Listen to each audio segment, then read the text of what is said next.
The vanishing. The UES constellation had been humanity's crowning achievement, a vessel designed not just for exploration, but for understanding the universe itself. When it launched 10 years ago with a crew of 300 of Earth's finest minds, hopes soared higher than the ship itself. Their mission was to investigate the Void Nebula, a mysterious region where physics seemed to bend and time itself appeared to flow differently. Captain Alina Voss, a veteran of the Mars colonization efforts, had led her crew with a mixture of scientific curiosity and military precision. The ship carried scientists, engineers, and soldiers, all volunteers who understood the risks. Their last transmission came from the edge of the nebula, garbled and filled with excitement about something they'd discovered. Then, nothing. 10 years of silence followed. Search missions found no debris, no distress signals, no trace. The families mourned, memorials were built, and humanity moved on, though the mystery haunted scientific circles. Some theorized the ship had been destroyed by unknown phenomena. Others believed they'd simply gone too far and couldn't return. The truth would prove far stranger. Earth itself had changed in those 10 years. Political tensions had eased as humanity united in space exploration, establishing colonies on Mars, mining operations in the asteroid belt, and research stations on Jupiter's moons. The loss of the constellation became a symbol of both human ambition and the price of reaching too far. Dr. Marcus Chen, who had been mission control chief during the constellation's launch, never stopped searching. He maintained a small team dedicated to monitoring the region where the ship had vanished. Most considered it a waste of resources, but Chen's persistence would soon prove prophetic. On a routine morning shift, junior analyst Maria Reyes noticed something unusual in the sensor data. A spatial distortion was forming at the exact coordinates where the constellation had disappeared. At first, she thought it was an equipment malfunction, but as she ran diagnostics, the readings only grew stronger. Within hours, every telescope and sensor array in the solar system turned toward the anomaly. The distortion grew, warping space-time in ways that defied current understanding. Scientists debated theories while military leaders prepared for potential threats. No one was prepared for what emerged. The space around the distortion began to ripple like water. And then, impossibly, a ship materialized.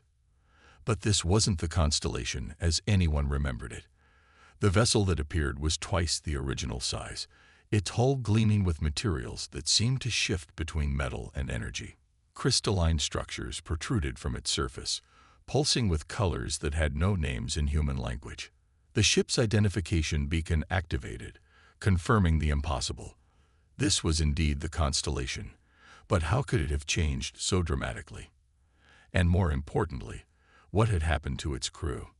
As Earth's leaders scrambled to respond, the transformed ship moved with purpose toward the inner solar system. Its trajectory brought it directly toward Earth, triggering defense protocols and panic among the population. Yet the ship made no hostile moves, simply maintaining its steady approach. Marcus Chen stood in the command center, his hands trembling as he watched the feeds. 10 years of hope, of refusing to give up, had led to this moment. But the joy of the ship's return was tempered by uncertainty and fear. What had the crew become, and what had they brought back with them? The transformation of the constellation raised questions that science couldn't answer. Its new form suggested exposure to technology far beyond human understanding. Some speculated about alien intervention, others about natural phenomena in the Void Nebula that had accelerated human evolution. As the ship drew closer, attempts at communication yielded only silence.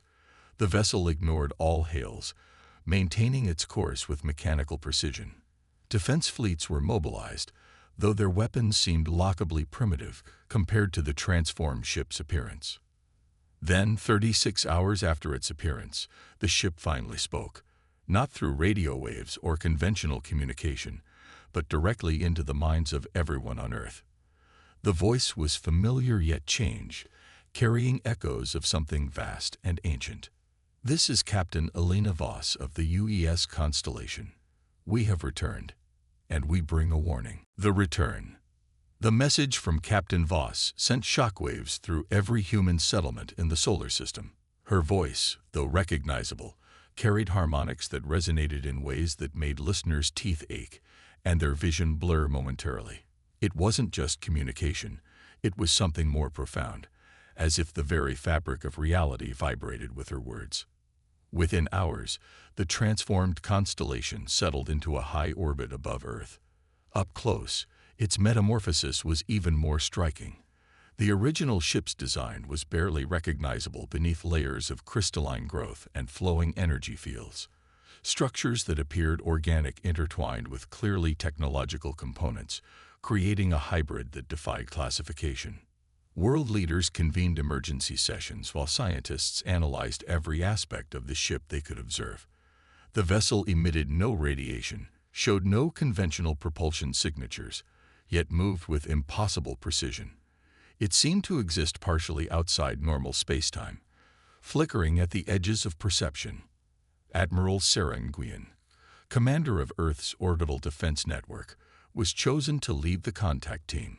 Her reputation for level-headed decision-making under pressure made her the ideal choice for this unprecedented situation. As her shuttle approached the constellation, she couldn't shake the feeling that she was approaching something that had transcended humanity itself. The docking procedure was unlike anything in the manuals. Instead of mechanical clamps and airlocks, the shuttle was enveloped by a field of energy that gently guided it into what appeared to be a liquid metal surface. The metal parted like water, allowing the shuttle to pass through before sealing behind them. Inside, the transformation was even more profound. The corridors seemed to breathe, walls shifting subtly as if alive. Bioluminescent patterns flowed along surfaces, providing illumination that adjusted to the visitor's needs. The air was thick with ozone and something else, a scent that triggered memories of childhood dreams and forgotten possibilities. Captain Alina Voss awaited them in what had once been the ship's bridge, but calling her human seemed almost incorrect now. She stood nearly 7 feet tall, her skin shimmering with microscopic crystalline structures. Her eyes had become multifaceted, reflecting light in impossible spectrums. Yet her smile was still recognizably human, still warm despite its strangeness. "Welcome aboard," she said, her voice carrying those same strange harmonics. "I apologize for our abrupt return and the alarm we've caused." There wasn't time for subtlety. Admiral Nguyen struggled to maintain her composure. "Captain Voss, what happened to you? To your crew? To your ship?" Alina's expression darkened. "We found something in the Void Nebula. Or rather, it found us. An intelligence older than our galaxy, a remnant of a civilization that transcended physical form billions of years ago. They changed us, elevated us, because they needed us to carry a warning." She gestured, and the bridge transformed into a holographic display of the galaxy. Stars winked out in a spreading pattern, entire systems going dark. Something is coming. Something that has destroyed countless civilizations before us. The beings in the nebula called it the devourer of light. It consumes not just matter and energy, but the very potential for life itself. The hologram zoomed in on a region of space where darkness spread like ink in water. Within that darkness, something moved, something so vast that planetary systems were mere specks in comparison. It defied comprehension, an entity of pure entropy that left nothing but void in its wake. "In 3 months, it will reach the outer edges of our territory," Alina continued. "Conventional weapons are useless against it. That's why we were changed, why we had to evolve. The beings in the nebula gave us the tools to fight, but we need all of humanity to stand together." Admiral Nguyen absorbed this information, her military training warring with the sheer impossibility of what she was hearing. "What do you need from us?" "Volunteers," Alina replied. "The transformation process is not forced, but it is necessary. We need humans willing to evolve, to become more than they are. Only together can we hope to stop the devourer." The implications were staggering. Alina was asking humanity to fundamentally change itself, to abandon traditional concepts of human identity in favor of survival. It was evolution on fast forward, guided by alien technology and desperate necessity. Back on Earth, the revelation sparked intense debate. Religious leaders declared it blasphemy, while transhumanists celebrated it as the next step in human development. Governments struggled to maintain order as fear and excitement spread in equal measure. Some saw the transformed crew as saviors, others as harbingers of humanity's end. But as telescopes confirmed the approaching darkness, as outer colonies reported strange phenomena and failing communications, the reality of the threat became undeniable. The question was no longer whether to trust the transformed crew, but whether humanity was willing to change to survive. Dr. Chen was among the first to volunteer. "I spent 10 years wondering what happened to them," he told the selection committee. "Now I have a chance to be part of the answer."